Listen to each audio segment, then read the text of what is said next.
টেলিফোনটা বাজছিল অনেকক্ষণ ধরে। ওটা আমার টেবিলেই থাকে। ভিতরে সাহেবের কাছে নোট নিচ্ছিলাম। খাতা পেন্সিল সেখানে রেখে তাড়াতাড়ি বেরিয়ে এসে ফোনের রিসিভার তুলে নিলাম। ওপাশ থেকে একটি মেইলি কণ্ঠস্বর ভেসে এলো। সিটি 1724। এপাশ থেকে জানিয়ে দিলাম তার ভুল হয়নি। ওপাশ থেকে আবার বলা শুরু হলো, আমি ডক্টর মিত্র কথা বলছি। আপনার সাহেবের সঙ্গে কখন দেখা হতে পারে? ডক্টর মিত্রকে দেখা করার সময় জানিয়ে সেটা সাহেবের ডায়েরিতে লিখে রাখলাম। টেলিফোনের কথা শেষ করে কতবার এমনিভাবে ডায়েরিতে দিনক্ষণ লিখে রেখেছি। ওল্ড পোস্ট অফিস স্ট্রিটের জীবনে টেলিফোনের মাধ্যমে কত আলাপের সূত্রপাত হয়েছে। ফোনের অচেনা লোকটি হাজির হয়েছেন তার সমস্যার বোঝা নিয়ে। সাহেব চেষ্টা করেছেন সাহায্য করার। আমি নেপথ্যে দাঁড়িয়ে নীরবে প্রথম থেকে শেষ পর্যন্ত সব দেখে গিয়েছি। কেউ জিতেছে, কেউ বা হেরেছে। আশা সফল হয়নি। বিদায় নিয়েছে ওল্ড পোস্ট অফিস স্ট্রিট থেকে। তাদের পায়ের চিহ্ন হয়তোবা ওপাড়ায় আর কোনোদিন পড়বে না। তাদেরকে সকলে মনে রাখতে পারেনি। অপরিচয় থেকে পরিচয় যেমন দ্রুত ও আকস্মিকভাবে হয়েছিল, বিস্মৃতি তত দ্রুত না হলেও ধীরে ধীরে কুয়াশার মতো নেমে এসেছে। তবু সেই অন্ধকারের মধ্যেও অনেকে আজও স্মৃতিপথে জ্বলজ্বল করছেন। তাদের মুখগুলো অতি স্পষ্টভাবে এখনো চোখের সামনে ভেসে ওঠে। চোখ মুখ কপালের প্রতিটি রেখা মনে পড়ে যায়। ডায়েরি লিখিনি কোনো দিন, দৈনন্দিন ঘটনাগুলো রুজ নামচার শৃঙ্খলে বেঁধে রাখিনি। কিন্তু সেই জন্য আফসোস করি না। হয়তো ভালোই হয়েছে। আমার অগোচরে মন যাকে ভালো বুঝেছে শুধু তাকেই সযত্নে সঞ্চয় করেছে। প্রয়োজন অপ্রয়োজনের বাছাই করার হাঙ্গামা থেকে আমাকে নিষ্কৃতি দিয়েছে। ডক্টর শেফালি মিত্র প্রথম যেদিন চেম্বারে এসেছিলেন একটু বলিনি। চোখে চশমা, মণিব্রন্দে কালো সিল্কের ব্র্যান্ডে খুব ছোট্ট একটি ঘড়ি, বর্ণ উজ্জ্বল শ্যাম হলেও স্নিগ্ধ। অতি সাধারণ সরু কালো পেরে শাড়ি পরেছিলেন তিনি। দুহারা চেহারা, হাতে স্টেথোস্কোপ। ডক্টর মিত্রের চিকিৎসা জগতে সুনাম আছে। তার চেম্বারে মাসিমাকে নিয়ে আমি একবার গিয়েছিলাম। শাড়ির উপর সাদা এপ্রন পরে রুগী দেখছিলেন তিনি। টেম্পল চেম্বারে প্রথম দর্শনেই তাকে চিনতে পারলাম। তাকে চেয়ারে গিয়ে দিয়ে সাহেব বললেন, বসুন ডক্টর মিত্র। উকিল ডাক্তারদের সম্বন্ধটা সাধারণত এ তরফা হয়। আপনারা এদিকে আসুন আর নাই আসুন, আমি আপনাদের চেম্বারে যেতে প্রায় বাধ্য হই। রোগ বিরোগ তো লেগেই আছে। আপনাদের প্রতি আমার কৃতজ্ঞতাবোধ সেই জন্যই খুব সজাগ। ডক্টর মিত্র স্নান হেসে টেবিলের উপরে স্টেথোস্কোপটা রাখলেন। আচ্ছা, বলতে পারেন মেয়ে কার? শর্ট হ্যান্ডে নোটবুক হাতে আমিও বসেছিলাম। প্রশ্ন শুনে ডক্টর মিত্রের মুখের দিকে তাকালাম। মেয়ে কার? আইনের প্রশ্ন না হেয়ালি? শাস্ত্রবাক্য মনে পড়ে গেল। নারী প্রথম জীবনে পিতার, যৌবনে স্বামীর, বার্ধক্যে পুত্রের অধীন। সাহেব বললেন, আপনার প্রশ্নের অর্থ ঠিক বুঝতে পারলাম না। আইনের চেয়ে বয়প্রাপ্ত হলে প্রত্যেক মেয়ে স্বামী। আইনের চোখে বয়প্রাপ্ত হলে প্রত্যেক মেয়েই স্বাধীন। ডক্টর মিত্র একটু কেশে গলা পরিষ্কার করে বললেন, আমি নিজেও কিছু বুঝে উঠতে পারছি না। অন্তরাত্মা জানেন জাহানারা আমার, কিন্তু আইনে নাকি অন্যরকম লেখা আছে। সত্যি নাকি? আপনি ঠিক করে বইটই দেখে বলুন। আপনি যা বলবেন তাই দেব, কিন্তু জাহানারাকে আমার চাই। বিলেত ফেরত ডক্টর শেফালি মিত্রকে এমন বাবাকে বেগে কথা বলতে দেখে আমি অবাক। কে এই জাহানারা? সাহেব জিজ্ঞেস করলেন। আমি দুঃখিত, কিছু মনে করবেন না। এমন অভিভূত হয়ে পড়েছিলাম যে আসল ঘটনা বর্ণনা না করেই প্রশ্নের উত্তর চাইছি। নিজেকে সংযত করে নিলেন ডক্টর মিত্র। তিনি বেশ লজ্জা পেয়েছেন। জাহানারা আমার মেয়ে। তার পুরো নাম জাহানারা প্যাটেল। শেফালি মিত্রের মেয়ে জাহানারা প্যাটেল। বিস্মিত হলেও অত্যন্ত সহজভাবে সাহেব জিজ্ঞাসা করলেন, আপনার মেয়ে? শেফালি মিত্র গম্ভীরভাবে বললেন, জাহানারা আমাকে মা বলেই জানে। তাকে আমি গর্বে ধরিনি সত্য, কিন্তু নিজের মেয়ের মতনই মানুষ করেছি।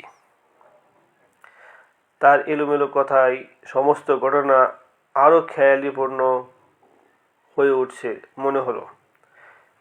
সাহেবেরও অনুরূপ অবস্থা। তিনি নিজেই বললেন, আপনার সম্পূর্ণ ইতিহাস আমার গোড়াতে শোনা প্রয়োজন। জাহানারা সম্বন্ধে বিশেষ কিছু বুঝে উঠতে পারছি না। ডক্টর মিত্র লজ্জিত হলেন। ঠিক বলেছেন, ইতিহাসটা খাপছাড়াভাবে বর্ণনা করে লাভ নেই। আজ থেকে অনেক বছর আগে আমি একজন ইহুদিকে বিয়ে করি। আমি তখন শেফালি মিত্র নই, শেফালি সোলোমন। আমার স্বামীর কাঠের ব্যবসা ছিল। তাকে বেশ ধনী বলা চলতে পারে, কিন্তু ফ্যান, ফোন, বাড়ি গাড়ি সব থেকেও আমাদের শান্তি ছিল না। আমি নিজে ডাক্তার, বিশেষ প্র্যাকটিস করতাম না, করার প্রয়োজন ছিল না, এবং স্বামী পছন্দ করতেন না যে আমি দিনরাত ডাক্তারিতে মেতে থাকি। কিন্তু অশান্তি সেজন্য নয়, কারণ অন্য। বছর কয়েকের মধ্যেই আমার কোনো সন্তান হলো না। বড় বড় কয়েকজন ডাক্তারকে দেখালাম, তারা সকলে একমত আমার সন্তান হওয়ার কোনো সম্ভাবনা নেই। শেফালি মিত্র আস্তে আস্তে ভেবে ভেবে কথা বলায় শর্ট হ্যান্ডে অনায়াসে লিখে যাচ্ছিলাম। তারপর? সাহেব জিজ্ঞেস করলেন। তারপর বিবাহ বিচ্ছেদ। মিস্টার সোলোমন বেশি বয়সে আবার বিয়ে করেছিলেন, আমি সংবাদ পেয়েছিলাম। মিস্টার সোলোমন ব্যবসা সূত্রে মাঝে মাঝে রেঙ্গুনে যেতেন। আমিও তার সঙ্গে সেখানে কয়েকবার গিয়েছি। জানাশোনা হয়ে গিয়েছিল কিছু কিছু। ওখানকার এক মেয়েদের হাসপাতালে চাকরি খালি ছিল। মাইনে কম হলেও কাজটা ছাড়লাম না। হাসপাতালে নির্দিষ্ট সময়ের বাইরে কিছু কিছু প্রাইভেট প্র্যাকটিসও করতে লাগলাম। আউটডোরে কত রকমের লোক আসে, চীনা, বার্মিজ, ভারতীয়, কিছু বাঙালির সঙ্গেও দেখা হতো। মাতৃ সনদটি সুনাম আছে রেঙ্গনে। ওখানেই সুফিয়া প্যাটেলের সঙ্গে প্রথম দেখা।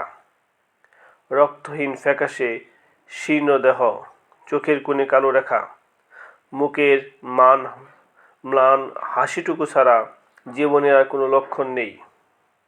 ডক্টর শেফালি মিত্র হাতের স্টেথোস্কোপটা নাচাতে নাচাতে বলতে লাগলেন, আর আমি লিখে চললাম দ্রুত বেগে। সুফিয়া প্যাটেলের রোগ নির্ণয় করলেন শেফালি মিত্র, এনিমিয়া। মেয়েটির বয়স 23 বছর। অস্থিসার দেহে, বড় বড় চোখ দুটি বেমানান মনে হয়। ডক্টর মিত্র কোনো সময়ে সুফিয়াকে ভালোবেসে ফেলেছেন। সপ্তাহে একদিন সে আউটডোরে আসে। ডক্টর মিত্র সেই দিনটির জন্য অপেক্ষা করে থাকেন। অন্য রোগীদের ফেলে রেখে তাকে পরীক্ষা করেন, ওষুধ দেন। সুন্দর ইংরেজি বলে মেয়েটি। দুজনে গল্প হয়। ডক্টর মিত্র ভুলে যান আরও রোগী বাইরে অপেক্ষা করছে। তারপরও অনিচ্ছা সত্ত্বেও বিদায় দিতে হয়। সুফিয়াকে দরজা পর্যন্ত এগিয়ে দিয়ে আসেন তিনি। নতুন রোগিণী ডাক্তারকে একদিন চায়ে নিমন্ত্রণ করলেন। ডাক্তার খুবই আনন্দের সঙ্গে তাদের বাড়িতে গেলেন। কয়েক ঘন্টা ধরে গল্প করে শেষ পর্যন্ত চা ছাড়াও রাত্রের খাবার পালা সাঙ্গ করে তিনি বাড়ি ফিরলেন। সুফিয়ার আউটডোরে যাওয়া বন্ধ হলো। রোগ যে সেরে গেল তা নয়। শেফালি মিত্র নিজেই রোগিণীর বাড়িতে আসেন। দুজনে খুব ভাব। নিঃসঙ্গ প্রবাসী জীবনে সুফিয়ার মতো বন্ধু পেয়ে ডক্টর মিত্রের আনন্দের সীমা নেই। কিন্তু রোগ প্রশমনের লক্ষণ দেখা যাচ্ছে না, বরং বাড়ছে। ডক্টর মিত্র কিন্তু পরাজিত হতে প্রস্তুত নন। বড় ডাক্তারের পরামর্শ নিয়ে তিনি চিকিৎসা চালাতে লাগলেন। সুফিয়া মুসলমান। তার স্বামীর সামান্য চাকরি। সাধারণ মধ্যবিত্ত পরিবার। স্বামীও বেশ মিশুক। ডাক্তারের প্রতি তার কৃতজ্ঞতা শেষ নেই। তিনি প্রায়ই বলেন, আপনার সঙ্গে দেখা না হলে সুফিয়ার যে কি হতো জানি না। যা হোক, সুফিয়া অবশেষে সুস্থ হয়ে উঠলেন। শেফালি মিত্র এজন্য সকল কৃতিত্বের দাবি করতে পারেন। সম্পূর্ণ সেরে উঠে সুফিয়া একদিন নিজের হাতে রান্না করে ডাক্তারকে খাওয়ালেন। খাওয়া দাওয়া শেষ করে তারা তিনজন সামনাসামনি বসেছিল। শেফালি মিত্রের মনটা সামান্য খারাপ। সুফিয়া ভালো হয়ে গিয়েছেন, তারও প্রয়োজন ফুরিয়ে গেল। কিন্তু বেশ খুশি মনে সেই রাত্রে ডক্টর মিত্র বিদায় নিলেন। সুফিয়া তার দুটি হাত ধরে বলেছেন, রোগ ফুরালে যে নটে গাছটি মুড়লো এমন যেন না হয়। তোমাকে আসতেই হবে। এখন আর ডাক্তার রোগী সম্পর্ক নয়, কিন্তু আমার জোর বেড়ে গিয়েছে। এখন সমান সমান ক্ষমতা। আমরা দুজনে বন্ধু। তারা দুজনে সত্যি বন্ধু হয়ে উঠলেন। সুফিয়া সাধারণ ঘরের মেয়ে, উচ্চ শিক্ষা পাননি, তবুও তিনি শেফালি মিত্রের শ্রেষ্ঠ বান্ধবী। সুফিয়ার বাড়িতে প্রায়ই আসেন ডক্টর মিত্র। হাসপাতালের বদ্ধ হাওয়ায় যখন মনটা হাঁপিয়ে ওঠে, তখন সেখান থেকে পালিয়ে এসে সুফিয়ার সঙ্গে ঘর সংসারের খুঁটিনাটি নিয়ে আলোচনা করতে বেশ লাগে। সুফিয়া রান্না ভালো। ডাক্তারি ছেড়ে শেফালি মাঝে মাঝে রান্নাঘরে অ্যাপেন্ডিক্সগিরি করেন। তেল, নুন, লঙ্কার পরিমাণ নিয়ে তর্ক হয়। দুজনে মনের কথাও চাপা থাকে না। ব্যক্তিগত জীবনে দুঃখের কথা সুফিয়াকে খুলে বলেন শেফালি মিত্র।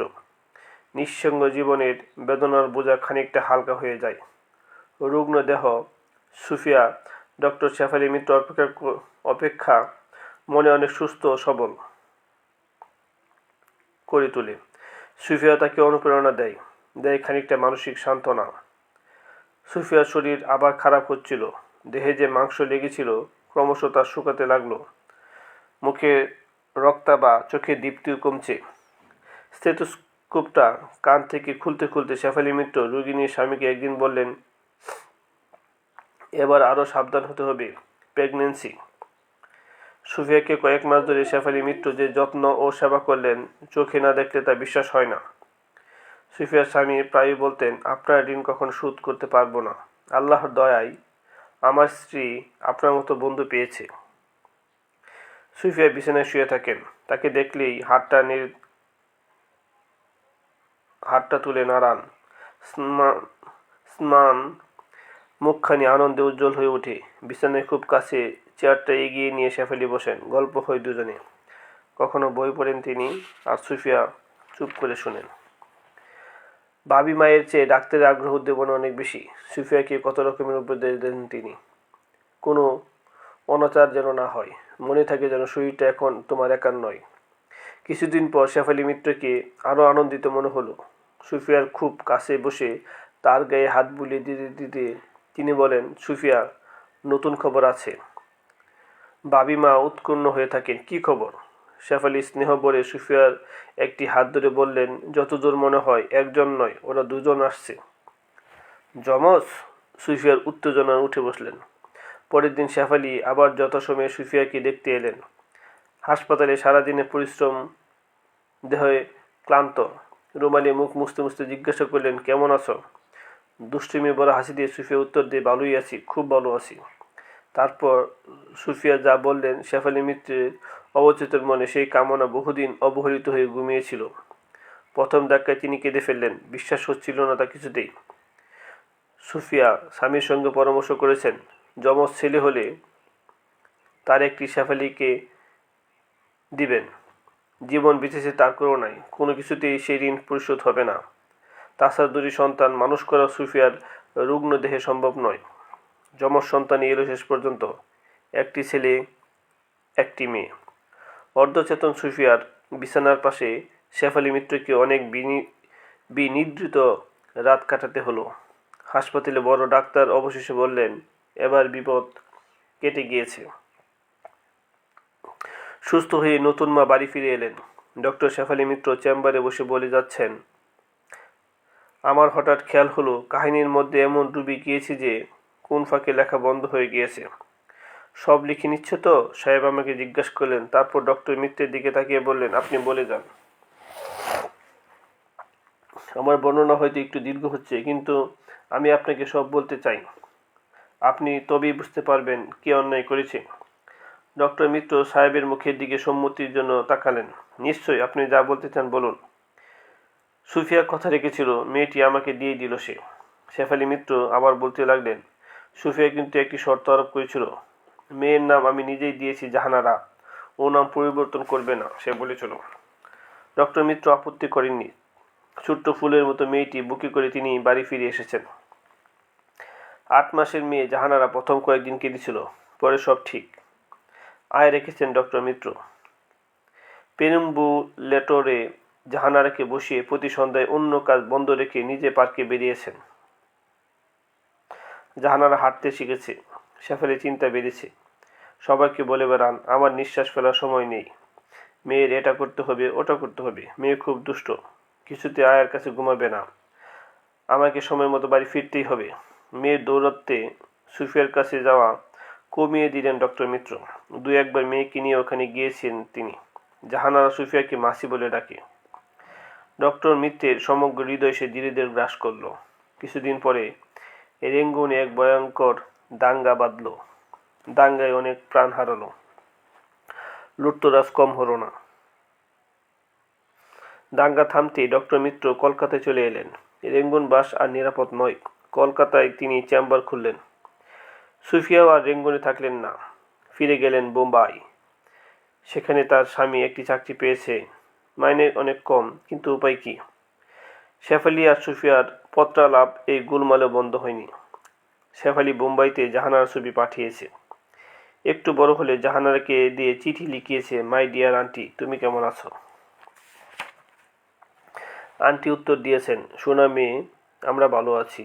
তোমার মামি লিখেছে, তুমি নাকি খুব ভালো মেয়ে, শুনে আমি খুব খুশি হয়েছি। ইংরেজি শেখাবার জন্য গভর্নেস রেখেছেন ডক্টর মিত্র। কলকাতার সেরা মিশনারি কনভেন্টে জাহানারা পড়তে যায়। নিজে গাড়ি করে মেয়েকে স্কুলে রেখে আসেন। ছুটির আগে গেটের কাছে গাড়ি নিয়ে তিনি অপেক্ষা করেন। ঘন্টা পড়ার একটু পরে মেয়ে লাফাতে লাফাতে স্কুল থেকে বেরিয়ে আসে। হাত থেকে বইগুলো নামিয়ে নিয়ে মেয়েকে পাশে বসান তিনি। ড্রাইভার গাড়ি ছেড়ে দেয়। তিনি বললেন, মুখ শুকিয়ে গিয়েছে, রোদে ঘুরেছ নিশ্চয়। জাহানা রাস্তার দুদিকে তাকাতে তাকাতে বলে, না মা, আমি একটু রোদে ঘুরি না। রোদে ঘুরলে যে কালো হয়ে যায়, আমাদের ক্লাসের নমিতা বলেছে। ডক্টর মিত্র লোভ সামলাতে পারেন না, জিজ্ঞাসা করেন, রং কালো হলে কি হয়? জাহানারা সন্দিগ্ধভাবে তাকিয়ে বলে, আহা, তুমি যেন জানো না, রং কালো হলে বিয়ে হবে না। শেফালি মিত্র হাসতে হাসতে মেয়েকে বুকে জড়িয়ে ধরেন। বাড়ি ফিরে সুফিয়াকে চিঠি লিখেছেন তিনি। জাহানারার দৈনন্দিন জীবনে খুঁটিনাটি বর্ণনা করতে বলেন না। তোমার মেয়ে তোমার মতোই হয়ে উঠছে ক্রমশ। যে কোনো মানুষের মন 5 মিনিটে জয় করে নিতে পারে। জাহানারাকে দেখে আমি সহজে কল্পনা করতে পারি ছোটবেলায় তুমি কেমন ছিলে। 14 বছরে পড়ল জাহানারা, আর আমারও কপাল মন্দ হতে বসেছে। ডক্টর শেফালি মিত্র একটা দীর্ঘশ্বাস ছেড়ে বললেন, কেন? প্রশ্নটা অনিচ্ছা সত্ত্বেও মুখ থেকে বেরিয়ে পড়ল। আমার কাজ শুধু লিখে যাওয়া, যা কিছু জিজ্ঞাসা সাহেব জেনে নেবেন, কিন্তু গল্পের যুগে জিজ্ঞাসা করে ফেলেছি। শেফালি মিত্র স্নান মুখে বললেন, মাসখানেক আগে সুফিয়া চিঠি লিখেছিল। কয়েকদিনের কাজে তার স্বামী কলকাতায় আসছেন। উত্তরে আমি লিখলাম, তুমিও চলে এসো কলকাতায়, কতদিন দেখা নেই। আমার বাড়িতে অনেক ঘর খালি পড়ে আছে, থাকার অসুবিধা হবে না। তারপরে একদিন হাওড়া স্টেশন থেকে সুফিয়া ও তার স্বামীকে আনতে গেলাম। কতদিন পর দেখা। প্ল্যাটফর্মে আনন্দে সুফিয়া আমাকে জড়িয়ে ধরল। বাড়িতে এসে জাহানারাকে ডাকলাম, সেও ছুটে এলো। জিজ্ঞাসা করলে, কেমন আছো আন্টি?